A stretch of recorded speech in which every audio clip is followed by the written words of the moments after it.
Bom, nós temos aqui algumas perguntas, o doutor Leandro já respondeu, nós vamos agora já indo para o debate, eu queria só colocar o seguinte, uma, já tinha colocado antes, como é que é colocado no mercado ainda materiais não recicláveis, se a lei veda isso?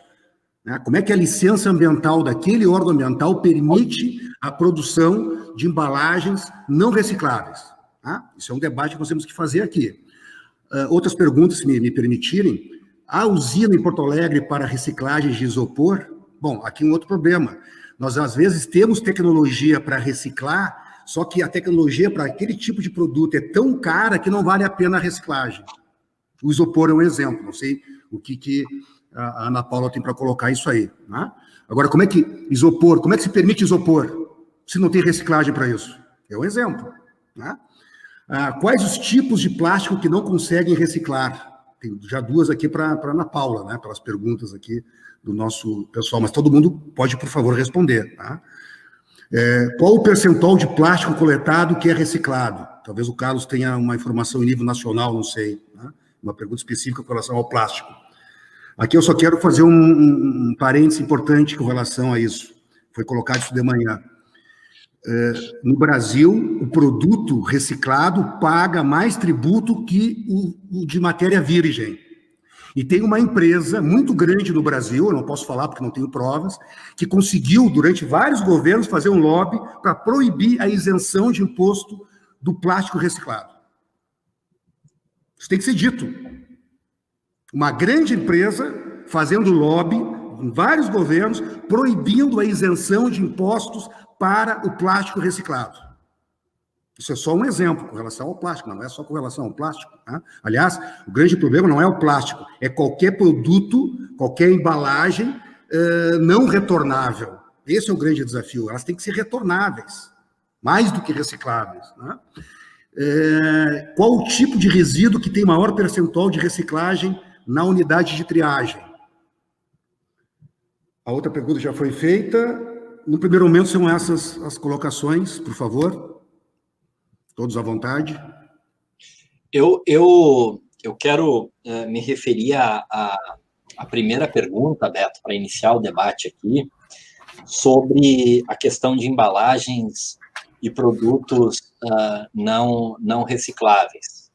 Eu quero ir um pouco além, talvez a Sueli possa me ajudar também, e dizer que nós trabalhamos aqui no Rio Grande do Sul por algo que houve uma tentativa em São Paulo, em que teve algum sucesso, mas não totalmente como se esperava, que é incluir na licença ambiental de cada atividade, de cada empreendimento, a obrigação da logística reversa. Uhum. Só que o licenciamento ambiental, como regra, salvo exceções, há uma lei das competências ambientais, a lei complementar 140, como regra, o licenciamento ambiental, o grosso é estadual ou municipal. Se o município ou o estado inseriria restrições desse nível nas licenças ambientais, isso oportunizaria uma espécie de uma guerra ambiental. Municípios e estados menos restritivos nas questões ambientais receberiam maiores investimentos. Haveria uma competição entre municípios e estados no sentido de estabelecer menos restrições ambientais para receber mais investimentos. Então, isso deveria, sim, ser uma imposição nacional, uma obrigatoriedade de constar nas licenças ambientais a questão da destinação, não apenas nos planos, aquelas empresas, aquelas atividades que estão obrigadas a elaborar os seus planos de gerenciamento de resíduos sólidos, não apenas no plano, que não parece ter um caráter coercitivo, digamos assim, mas a inserção também nas licenças ambientais da obrigação da logística reversa. Mas isso precisa ser uma ação nacional, sob pena de se abrir uma guerra ambiental que não é desejável. Posso comentar? Claro, senhor. É uma ideia, Daniel. Tem sido debatida há anos a Lei Geral do Licenciamento Ambiental, né? Essa lei, até ano passado estava bastante ativo o processo, a gente achou que ia ser aprovada, mas esse ano esfriou, acho, fundamentalmente por causa da pandemia, mas não é impossível colocar uma coisa dessas na lei. O licenciamento de indústrias, em regra, ele vai ser estadual, mais de 90% das licenças no país são estaduais. O IBAMA dá cerca de 600 licenças por ano só, qualquer órgão estadual dá 60 mil, uns números bem cheios de zeros, assim. Mas qual é a diferença? É que as licenças do IBAMA são de Belo Monte, da linha de transmissão que vai de Belo Monte até o Rio de Janeiro, então são mega empreendimentos. Mas, assim, com esse conteúdo, basicamente seriam nas licenças estaduais, acho que os estados já podem fazer isso, com base na própria lei de resíduos, na lei dos resíduos sólidos, mas é uma boa ideia até eu tenho acompanhado pela sociedade, antes acompanhava na Câmara, né? Acompanhava no IBAMA, depois também na Câmara, e agora, como sociedade civil, essa discussão da lei do licenciamento. Eu vou até anotar, aliás, eu não me lembro de ter recebido sugestão nesse sentido. Aliás, Sueli, me permita, Sueli, tu trouxeste um tema relevante. Nós falamos aqui, todos nós falamos aqui do artigo 54, né? Uhum. Na iminência do vencimento do prazo original, que foi agosto de 2014, eu mesmo, quando atuava na promotoria regional ambiental, hoje eu coordeno a área de meio ambiente, então estou afastado das atribuições da atividade fim, eu mesmo elaborei uma recomendação ao órgão ambiental do Estado para que incorporasse nas licenças ambientais, Beto, dos aterros sanitários, a proibição de receber resíduos, que só poderia receber rejeitos. Se cumprisse essa recomendação, estaria resolvido, porque aí o aterro sanitário só receberia rejeito e não mais resíduo.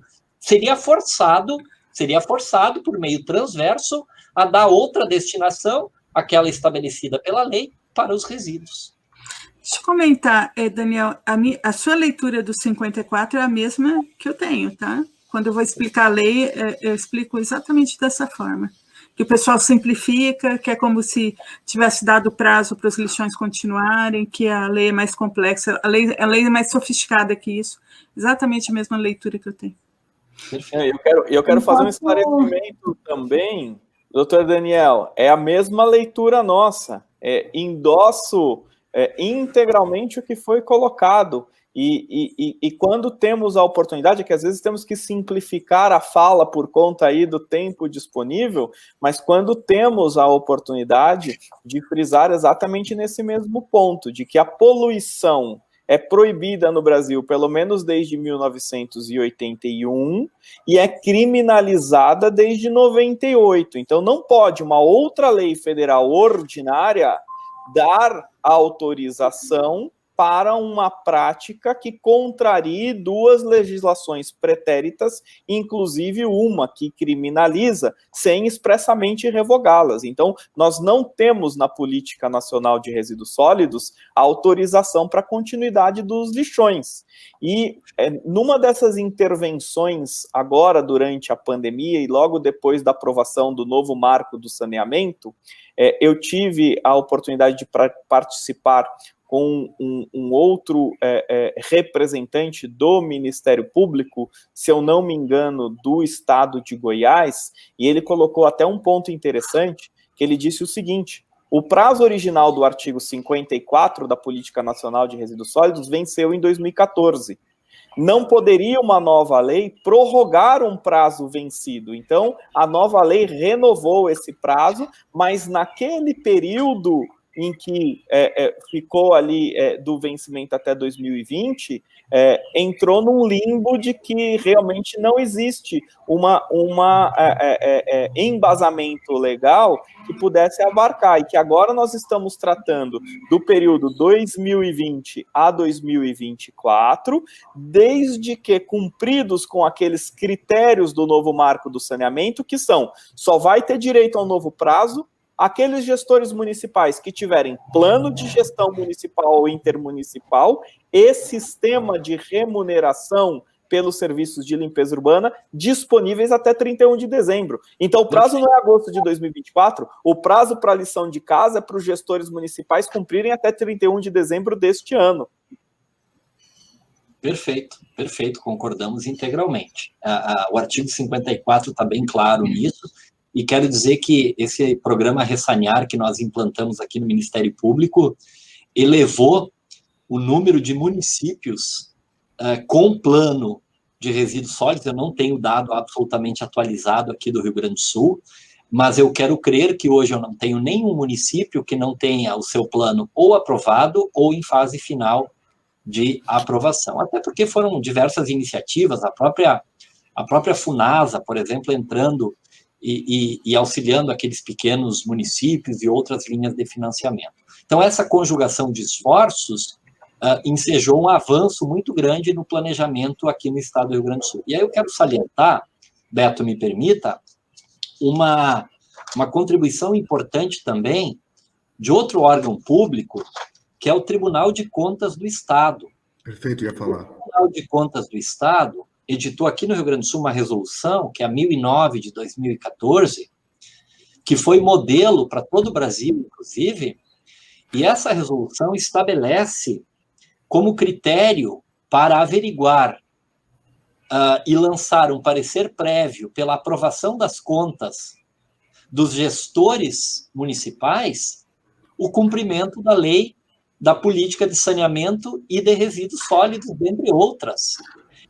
A ação do Tribunal de Contas, junto com o Ressanear do Ministério Público, alavancou a elaboração dos planos, tanto de saneamento quanto de resíduos, e também a adoção daqueles meios para atingir as metas que foram colocadas nesses planos. Então, eu quero crer, apesar de tudo, que nesta área do planejamento, nós aqui no Rio Grande do Sul somos, de algum modo, privilegiados, apesar de ainda termos uma distância muito grande entre a implantação efetiva da lei e o mundo dos fatos. Mas nós estamos avançando. Então, é até aqui uma mensagem de alento, e não apenas de notícia ruim. Nós não estamos aqui só para dizer que a lei não está sendo cumprida, não é, Paula? Nós estamos aqui para também trazer boas notícias e entregar alternativas para que a lei possa ser cumprida.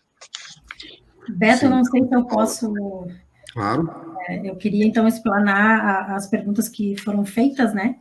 Eu queria primeiro dizer que os números que são encontrados dentro de uma unidade de triagem, que são muito curiosos, né? E por isso mesmo que eu fomento a importância de estudos e pesquisas dentro de unidades de triagem, porque é um laboratório maravilhoso, né? Então, a pergunta foi feita: qual o tipo de material que consegue ser mais reciclado ou que não consegue ser reciclado, né? Então, a gente tem aí um número, né, em tonelagens, um número considerado em tonelagens em relação à categoria do papel, por exemplo, né? Então, toda unidade de triagem vai ter a entrega muito alta de toneladas de papel, da categoria do papel. Isso inclui papel misto, papel branco, né, coisa e tal. Porém, e a questão da embalagem plástica, ela é menor que o papel. Porém, eles se igualam em questão de valores. Então, são informações curiosas, assim, de trazer, porque a gente acha que, às vezes, o volume, né, pode trazer maior renda. E, na verdade, é o contrário, né, porque o papel, ele consegue concentrar o menor volume e consegue gerar maior renda. E eu trouxe hoje, inclusive, sabendo que as pessoas iam indagar essa questão dos resíduos, eu trouxe aqui modelos básicos que eu gostaria de mostrar e para as pessoas visualizar, né, porque elas enxergam isso nas prateleiras, então fiz questão de trazer para as pessoas visualizarem. Qual é os maiores problemas que nós temos hoje, né, em questão de embalagens? A cor, né? A cor e o barulho são problemas para nós catadores. Quando as embalagens já se encontram com cores, né, obviamente isso aqui é uma embalagem revestida com plástico, mas ela é na sua totalidade branca, e essa aqui é toda marrom, né, ela não entra mais para o ciclo da reciclagem. pelo menos aqui no Rio Grande do Sul, né? Então, a embalagem com cor e a embalagem com barulho são embalagens que o consumidor pode botar um sinal de alerta, né? Porque aqui no Rio Grande do Sul são embalagens que não vão entrar para o ciclo da reciclagem. O outro resíduo preocupante, né, e que eu faço questão de mostrar aqui por a oportunidade de visibilidade, são os resíduos laminados, que hoje fazem parte aí de praticamente 80% das prateleiras nos supermercados. Então, todos os resíduos, todos os produtos, que esse aqui é um resíduo tecnicamente chamado de BOPP, né, ele, hoje, todo ele no Rio Grande do Sul está sendo encaminhado para o aterro sanitário. Então, vocês imaginem aí o volume que isso causa para o aterro, né, tendo na sua composição o plástico, e que, obviamente, tem aquele período de anos e décadas para a sua decomposição. Né? Tem outros materiais que eu fiz questão de trazer, que é esse isopor, que tem outro tipo de isopor que também vou falar, é esse isopor aqui que a gente encontra nas prateleiras de supermercado, com todos os tipos de produtos alimentícios, né? E que hoje não entra no ciclo da reciclagem. É um isopor que já passou pelo processo da reciclagem, e que ele não entra mais no ciclo da reciclagem. Porém, olha, Oi, desculpa, doutor. É revoltante ouvir isso, enquanto que o poder público continua autorizando. Isso tem que estar na licença ambiental. Claro. A proibição da fabricação e embalagem de produtos que não possam ser técnica ou economicamente reaproveitáveis ou recicláveis. É muito revoltante ouvir isso. É muito bom que tu estás trazendo, Ana Paula, para nós. E nós, o poder público tem que fazer a sua parte, e os cidadãos, e daí entra a educação ambiental, que é importante, os cidadãos têm que saber isso. Vamos banir das nossas compras a embalagem com cor, a embalagem com barulho, como tu colocas. Outro dia eu vi um vídeo impressionante de uma famosa envasadora de água mineral, e o colega Lute, a Sueli conhece, promotor lá do estado de São Paulo, foi secretário de Meio Ambiente, inclusive, Carlos também conhece, ele sempre conta essa história quando ele fala, uma envasadora, o fabricante de água mineral, traz num vídeo dizendo que a água embalada em embalagem PET e a água premium na embalagem de vidro são absolutamente a mesma água. O que muda? A embalagem. E quanto custa mais a água premium numa garrafa de vidro? Custa 5, 6, 10 vezes mais do que a água numa embalagem PET. Então, a embalagem vende. Embalagem é lucro. E a indústria precisa começar, de fato, se responsabilizar por isso. Desculpe, Ana Paula, te interromper. Prossiga, por favor, mas a tua fala foi da maior importância agora. Sim, doutor. Por isso que eu acrescento... Desculpa. Também, Ana Paula e Beto, doutor Daniel, esta fala da Ana Paula é fundamental ser ecoada o máximo possível, porque é aquilo que não chega para a população, é aquilo que não chega para o cidadão. Nós, aqui pela Abrelp, que representamos os operadores dos serviços de limpeza urbana, quando falamos também que vários materiais acabam ficando ali como rejeito das unidades de triagem e encaminhados para os aterros sanitários, muitas vezes somos acusados de não ter o interesse dessa separação, mas infelizmente acontece que a nossa indústria recicladora não recebe, não tem mercado, não tem venda desses produtos, nem quando você quer entregar de graça. Você fala, olha, retira de graça porque o material... E, infelizmente, doutor Daniel, o que mais me deixa boquiaberto do que acontece no Brasil é que podemos pegar vários desses materiais que a Ana Paula levantou e, na sua versão original, contém um símbolo redondo de setinhas circulares, dando a entender ao consumidor de que são, sim, recicláveis. Ou seja, além de terem colocados indevidamente no mercado induzem o consumidor a um erro. Então, nós estamos diante de um sistema de gestão de resíduos sólidos em que nós precisamos avançar e dar saltos para uma melhor gestão, mas aquilo que nos chega, vamos dizer assim, como operadores ali na ponta, não permitem dar esse salto, não permitem dar esse melhor aproveitamento dos resíduos sólidos. Então, este é o ponto. Eu tenho recebido de vários dos nossos associados, que são proprietários de aterros sanitários, uma solicitação encarecida de auxiliá-los a viabilizar tecnologias que aumentem a vida útil do aterro sanitário. O interesse das empresas agora não é mais aumentar o volume de resíduos depositados no aterro, mas ampliar essa vida útil, porque o aterro sanitário hoje é um ativo.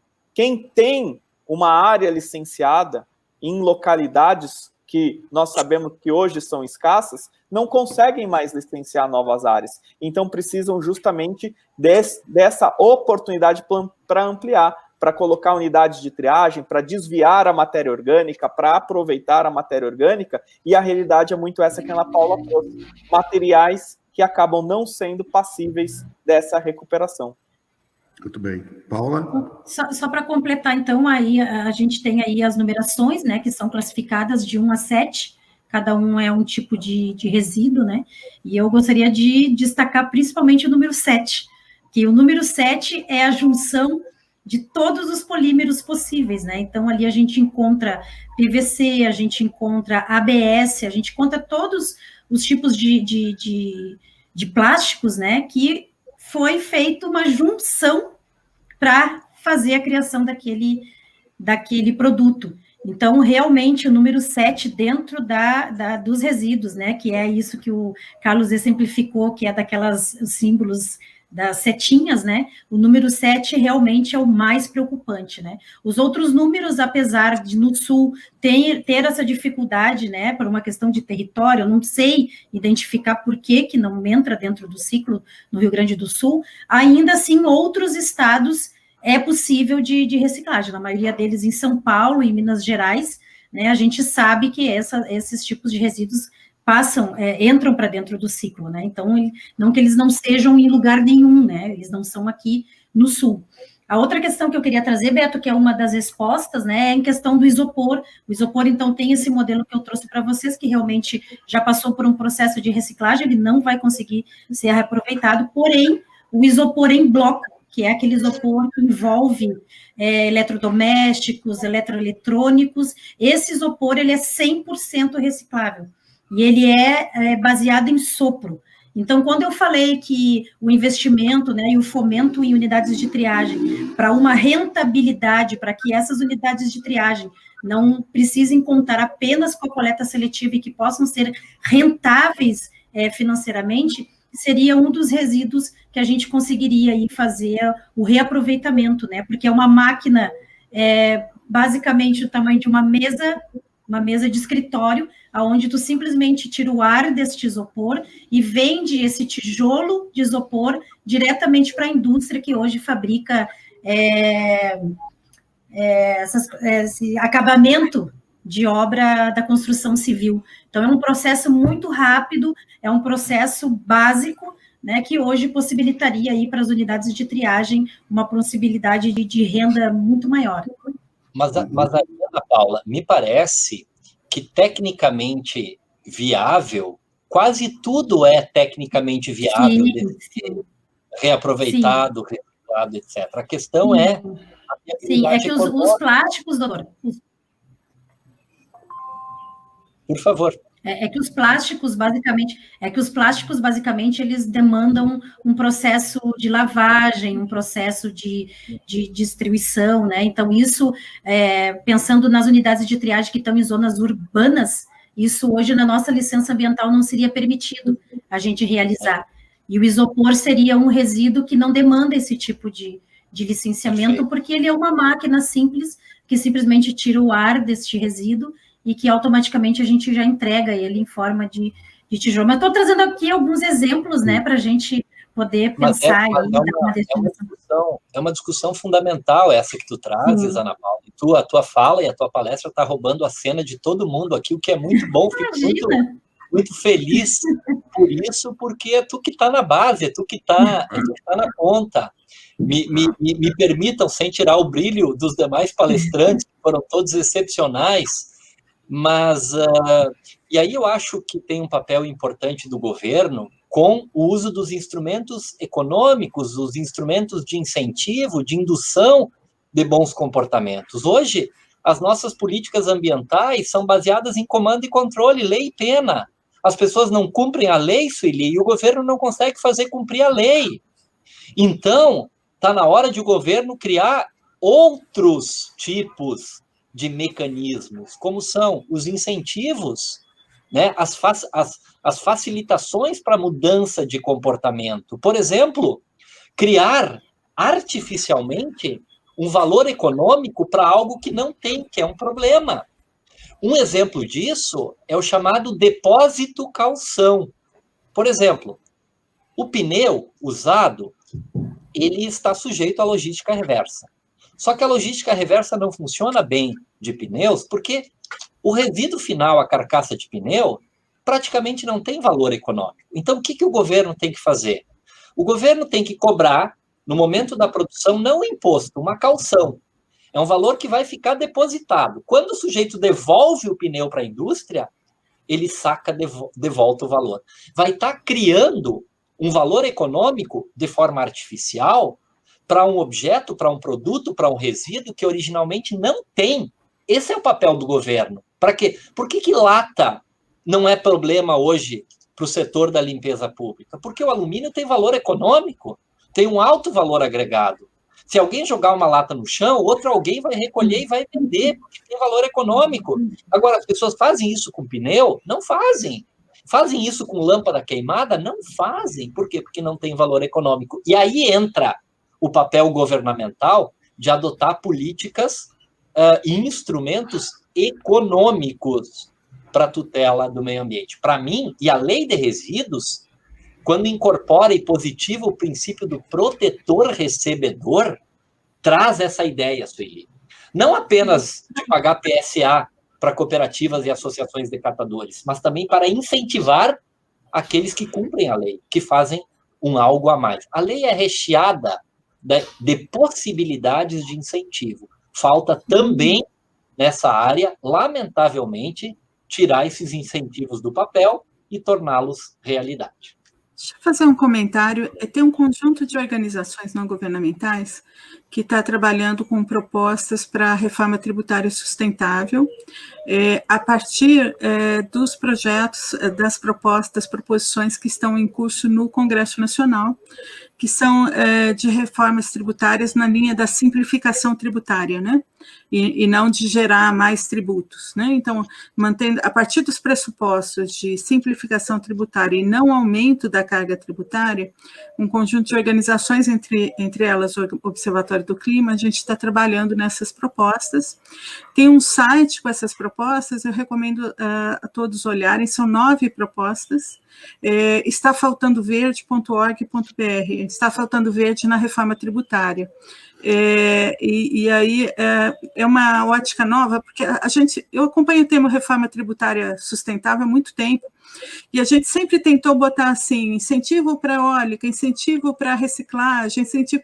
Agora a gente está com umas redações mais estruturais, assim, de realmente inserir no sistema tributário a lógica do protetor-recebedor, do poluidor-pagador, do princípio da prevenção. E essas propostas estão sendo bem aceitas, inclusive por parte do setor produtivo, porque a gente está conversando com a questão da lógica da simplificação tributária, né? Então, é uma sugestão aí, porque acho que tem muita coisa que a gente falou hoje que, na verdade, que você tributa mal, né? Produtos que, na verdade, deveriam ser quase sancionados, eles são beneficiados por subsídios, é mais caro você reciclar, né? O produto reciclado é mais caro. Tudo isso acho que pode estar incluído nesse debate, aí eu sugiro para todo mundo dar uma olhada no nosso trabalho ainda, que está no meio ainda, né? Ainda é para receber sugestões mesmo. Nesse ponto, até trazendo um pouco, fazendo coro a esse ponto levantado pelo Dr.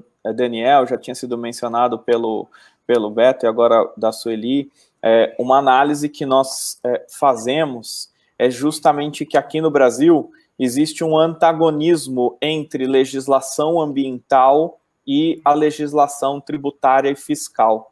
Então, aquilo que a legislação ambiental propõe para avançar, propõe como benefício e que precisaria justamente de um respaldo, a legislação tributária e fiscal não acompanha. Então, nós temos justamente tributações e tributos em cascata aplicados aos materiais recicláveis, enquanto você tem uma legislação ambiental, uma política de resíduos que diz que a reciclagem é uma das prioridades na ordem da hierarquia. Então, só que daí é aquele conceito que o Dr. Daniel colocou, economicamente viável, e muitas vezes ele não se torna viável porque esta tributação é excessiva, e nunca conseguimos furar esta barreira fazendária, esta barreira arrecadatória, no sentido de equilibrar.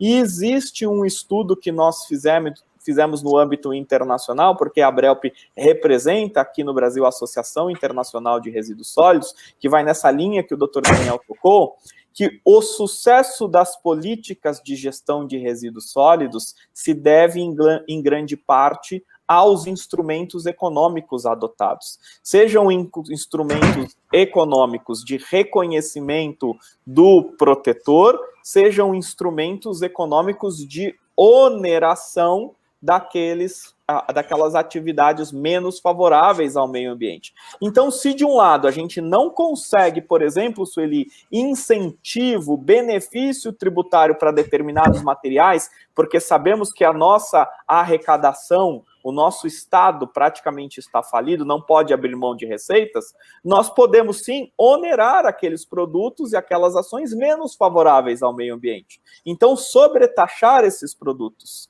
Como o Dr. Daniel disse, instituir instrumentos que deem um valor econômico, mesmo que numa maneira ficcional, na transição deste fluxo, para que ele seja atrativo nos processos futuros. Então, nós temos os instrumentos na mão. Basta justamente ter a vontade e cumprir o que já está na lei, o que está na nossa Constituição. A gente não precisa ficar inventando aí uma miríade de novas disposições. Precisamos encontrar a solução e temos esses instrumentos. E muito bom, Sueli, vou dar uma olhada, porque talvez o caminho seja justamente agora com esses novos conceitos na reforma tributária, sim.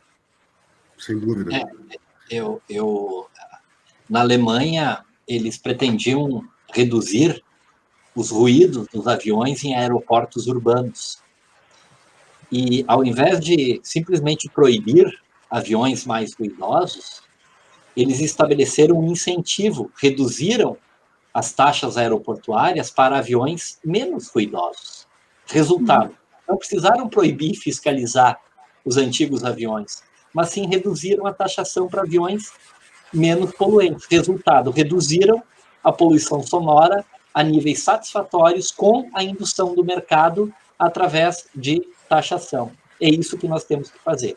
E a questão das reformas, a Sueli também fala na lei do licenciamento ambiental. Olha, Sueli, concordo contigo que nós teríamos muito a avançar, e parabéns pela iniciativa do Está Faltando Verde, mas eu fico um pouco temeroso com o momento.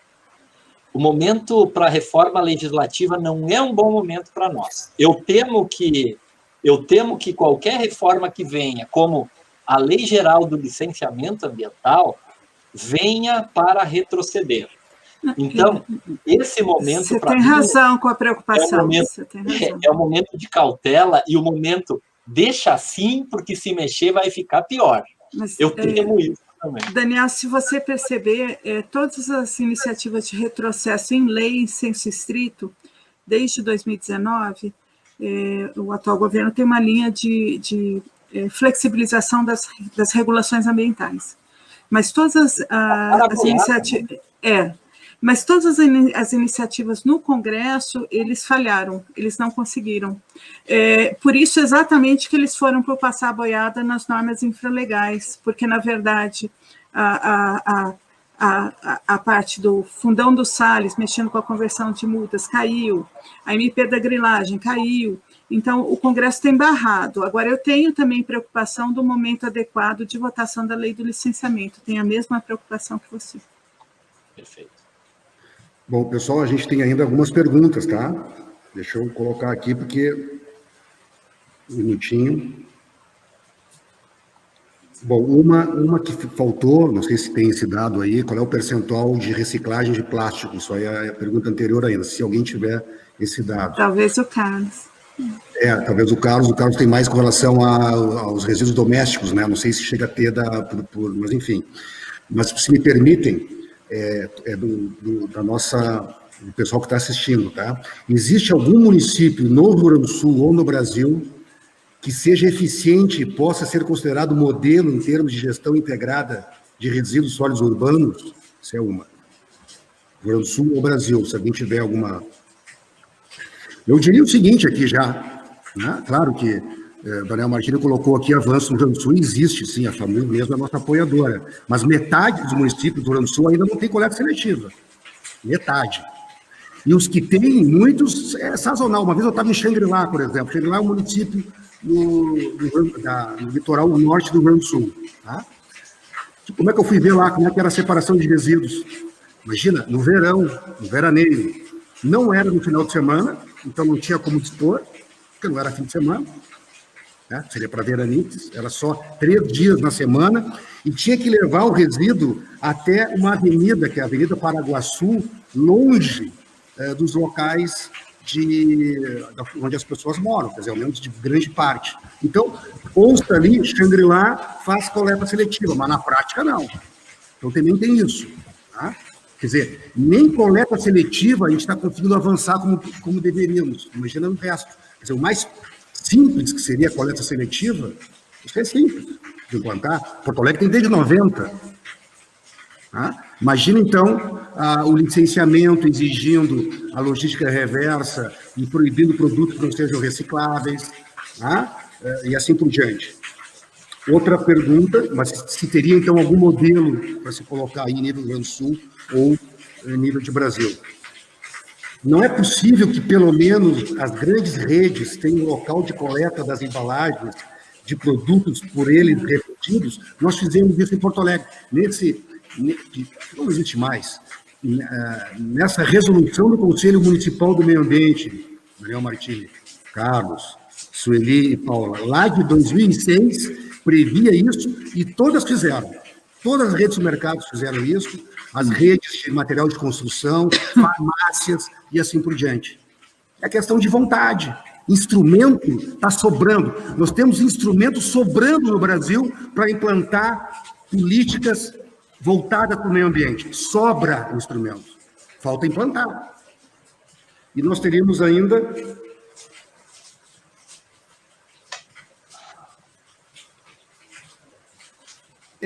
eu acho que seria isso, essas duas, principalmente. Tem muita pergunta, tá? Mas eu acho que essas duas englobam o que o pessoal mais ou menos está aqui colocando nas perguntas. Então, se tem algum modelo no Rio Grande do Sul ou no Brasil, de município, tá? E se as grandes redes poderiam dispor de locais para receber os resíduos dos produtos vendidos. Exemplos de município, talvez Bruxelas, na Bélgica, ou Copenhague, na Dinamarca. No Rio Grande do Sul, no Brasil, não vai ter, não. Na Alemanha tem uns bacanas também. Tem algumas boas iniciativas no Brasil, no Rio Grande do Sul. Sim. Claro que tem. Sim. Prefeitos bem intencionados, que querem fazer acontecer, tem, sim, não há dúvida. Mas eu reafirmo aqui, nenhum município do Brasil cumpre a lei. Isso eu não tenho dúvida.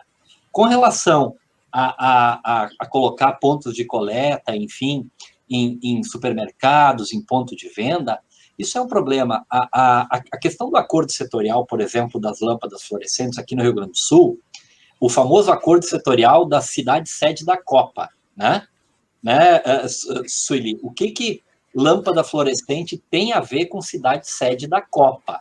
Então, o acordo setorial abrangeu apenas a cidade sede da Copa, com apenas 17 pontos de coleta de lâmpada fluorescente em Porto Alegre. Ora, aqui nós não aceitamos e partimos para a regulação. Cada ponto de venda deve ser, evidentemente, um ponto de recolhimento. Agora, aqui nós trabalhamos muito junto ao CONSEMA estadual, que normatizou isso. Mas ainda a dificuldade de fiscalização, de novo, é muito grande. Então, eu só acredito nisso com o uso de instrumento econômico. Ou, como o Carlos bem resume, ou para incentivar boas práticas, ou para taxar aquelas práticas mais desfavoráveis ambientalmente falando.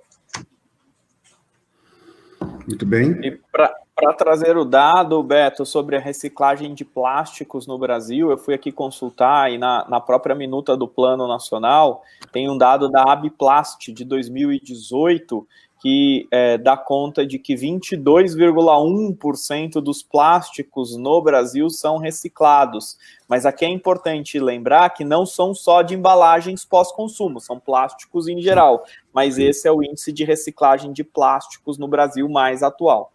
Sim, ainda é baixo, claro, né? É baixo e mais, é que não contempla o da... Estou tentando aqui colocar também para o público, né? Uma coisa é esse dado que muitas vezes a indústria, ela mesma faz a reciclagem ou ela mesma encaminha, porque não inclui essa da coleta doméstica, né? Porque aí a coleta doméstica tem um outro grande problema, porque é muito comum, principalmente o pequeno comerciante, se valer da coleta doméstica para colocar os seus produtos. Então, não tem separação de resíduo dentro do comércio. Tu vai numa cafeteria, numa lancheria, não tem coleta seletiva. Mistura tudo e bota ali no container mais perto, se utilizando justamente da oferta do poder público. Imagina, então nós pagamos por algo que nós não fizemos. Tá? Então não é só a questão que é fundamental de, isso é um sonho, né, já realista lá na Europa, em vários países, tu paga pelo peso, né, tu paga pelo volume, pelo peso, né? Eu nem estou falando nisso, estou falando aqui até pior, aqui é uma atividade que se vale do serviço público para se desfazer dos seus resíduos, né? No caso do comércio, por exemplo, é muito comum. Porto Alegre isso é extremamente comum. Porto Alegre, tu pode ir em qualquer lugar lá em Porto Alegre, tu não vai ver coleta seletiva interna em lancheria, bar, restaurante, não existe isso. Isso é educação ambiental. Educação ambiental também é isso. Olha, lá tem a coleta, lá tem a separação de resíduo. É ter um cartaz dizendo, por favor, colabore com a separação de resíduo dentro do restaurante, dentro da lancheria. Isso é simples. Isso é muito simples de fazer. Inclusive o que comprova o que tu está dizendo, né, Beto, que é as unidades de triagem que são localizadas na área do centro, que nós temos ali em torno de 5 ou 6, concentradas e próximas, né, recebem os resíduos da área central ali, e realmente é triste de ver o tipo de resíduo que eles recebem, porque é um resíduo extremamente misturado. Então tem muito sentido isso que tu está falando, porque é uma área comercial, né, então muito complicado. Então, só para vocês terem uma ideia de uma experiência recente nossa da Abrelp, aqui, a questão de 2 semanas, nós tivemos em São Paulo a virada sustentável e a Abrelp, em parceria com a organização do evento e algumas empresas, nós fizemos uma intervenção urbana chamada O Que Vai para o Chão. Nós colocamos em pontos centrais da cidade 2 contentores caracterizados, um contentor menor e os 2 com uma janela, uma abertura frontal para dar visibilidade ao que ia dentro. Um chamando a atenção para justamente os recicláveis e outro para os resíduos misturados. E neste ponto nós colocamos frases, né? Dê um futuro melhor para o seu resíduo e no outro você tem mesmo certeza de que vai descartar tudo junto? E o que a gente via pelo visor é que realmente há uma mistura muito grande pela população que na hora ali, embora tenha toda a orientação e tenha a visualização, não faz questão de fazer essa separação certa. E muito daquilo que é jogado no chão acaba sendo misturado e depois perde este potencial de reciclabilidade. Então nós temos esse problema de realmente avançar com a educação ambiental e com a conscientização de cada cidadão, para que possamos cumprir com essa nossa missão geral. E Beto, eu queria, após essa intervenção, te pedir desculpas. Eu tenho uma reunião que já estava marcada agora para as 17 horas, claro. E eu já estou um pouco atrasado, recebendo mensagens aqui que estão me esperando na outra sala virtual. O bom é que a gente não precisa locomover, a gente não precisa pegar trânsito. Eu estou na mesma aqui. Aí eu peço milhões de desculpas. Esse debate, como sempre, do Cidade Bem Tratada, é demais de enriquecedor, é demais de prazeroso. Fico à disposição de sempre participar e contribuir, e quero deixar as minhas congratulações e o meu abraço à Ana Paula, Sueli, ao Dr. Daniel e a você, Beto, por essa iniciativa de nos trazer aqui juntos nessa tarde, e espero a próxima oportunidade. Já estás convidado para a 10ª edição. Muito obrigado, vai ser um prazer, e conte também com o nosso apoio institucional desde já. Muito obrigado, viu, Carlos? Um abraço para vocês. Muito obrigado, Carlos. Muito obrigado mesmo, viu? Parabéns pelo trabalho da Abrelp. Obrigado. Para vocês também, a todos. Obrigado. Sueli, tu está precisando também, né? Eu tenho uma reunião às 5 também. Então, tua despedida, por favor. Não, só agradecer, eu achei super interessante o debate, muito rico, né, e muito mais importante que as apresentações, esse debate, uma interação grande. Agradecer a todos vocês, Daniel, Paula, Beto, e o pessoal todo da organização, Maíra, todo mundo. Obrigada. Obrigado.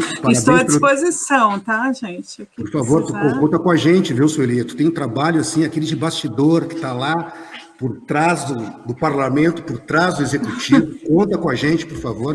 Não se sinta sozinha. Muito obrigado. Tá bom. Obrigada, gente. Obrigada por tudo. Daniel Martini, por favor, suas considerações finais. Bom, eu quero agradecer primeiro o altíssimo nível dos debates aí, Beto. Foi uma satisfação ter ouvido aí todos os palestrantes, a Ana Paula, que deu um show aí, todos os palestrantes de altíssimo nível. Quero dizer que o Ministério Público se sente honrado em apoiar o evento. Beto quer receber sempre o teu evento, por isso que nós vimos aqui, e também pela possibilidade de promover transformações na sociedade. Esse é o nosso papel. Eu quero que toda a sociedade, todos aqueles que estão nos assistindo, nos vendo, saibam que o Ministério Público é um grande defensor da sociedade e é capaz, sim, de promover aquelas transformações necessárias para um meio ambiente melhor, para um mundo melhor. E já que eu citei o nosso poeta das coisas simples, Mário Quintana, né? Ele com aquela frase, nesses tempos de céus de cinzas e chumbos, nós precisamos de árvores desesperadamente verdes. Tu estás plantando com o teu seminário, Beto, com a tua atividade, árvores verdes, muito verdes. Parabéns e obrigado a todos. Obrigado, Ana Martini, parabéns a ti e ao Ministério Público, de uma forma geral, pelo trabalho que vem se desempenhando aqui no estado do Rio Grande do Sul, realmente uma instituição amiguíssima do meio ambiente. Muito obrigado, Daniel Martini. E, viu, Paula, uma catadora que virou estrela, né? É isso aí. Que beleza isso. Né? Que bom. E que como o Daniel... O Lutzenberg só dizia uma coisa, José Lutzenberg dizia o seguinte, muita gente nem sabe quem é o José Lutzenberg, né? Quem praticamente iniciou o movimento ecológico, propriamente dito, né? A AGAPAN, Associação Gaúcha de Proteção ao Ambiente Natural, está fazendo agora, em março, 50 anos. Há 50 anos a sociedade porto-alegrense se mobilizando pelo meio ambiente, sem esperar pelo poder público, ao contrário, pautando o poder público. As leis ambientais de Porto Alegre, a Secretaria Municipal do Meio Ambiente de Porto Alegre surgiu em virtude da luta da sociedade porto-alegrense. Isso é muito rico, a gente não pode deixar morrer isso. Então, Paula, parabéns pelo teu trabalho, eu sou testemunha disso, isso faz parte, né? Já nos tensionamos muito também, porque isso faz parte, né? É um tema muito complexo, muito difícil, mas a gente tem que sempre se encontrar e buscar sempre aquela chamada Agenda 21. Todos os segmentos têm que se reunir à mesa e buscar consenso. Paula, por favor, tuas palavras finais de encerramento. Então, Beto, eu quero agradecer muito, né, ao evento, à organização, né, por essa oportunidade que nós tivemos de dar visibilidade à categoria dos catadores no município de Porto Alegre. Ficamos muito felizes, né, de poder ter essa possibilidade. Queria aqui deixar registrado, né, que a questão da gestão dos resíduos sólidos, ele não é direcionado apenas por resíduos sólidos, mas ele consegue alcançar aí a área social, a área da saúde pública, a área econômica, a área ambiental. Então, por isso que ele precisa ter um destaque maior diante da sociedade. Eu acho que tudo que a gente conversou hoje aqui foi um papo muito bacana, muito legal. Acho que quem participou pegou experiência aí bacana, né, de tudo que envolve os resíduos sólidos, mas hoje, sinceramente, eu queria aqui aproveitar os 80% de mulheres que são catadoras no Brasil inteiro, né, e deixar minha solidariedade hoje para a menina Mari Ferrer, né, que passou por aquela situação absurda, né, e eu, defensora das políticas públicas das mulheres, queria hoje dedicar a minha participação principalmente para ela. Muito obrigada. Muito legal, Paulo. Eu só me esqueci de dizer, o José Lutzenberg, ele disse então o seguinte, que um catador é mais importante que um ministro do meio ambiente. Exatamente. José Lutzenberger. Olha que importante. Muito obrigado, Paula, pela tua participação, a todos os demais, os de manhã, os de agora de tarde também. Quero agradecer mais uma vez aos patrocinadores, aos nossos apoiadores, aos nossos parceiros, a nossa equipe aqui que esteve por trás da organização e da concepção da 9ª edição do Seminário Cidade Bem Tratada. Paulo, tu conta com a gente também sempre que precisar, né, por favor.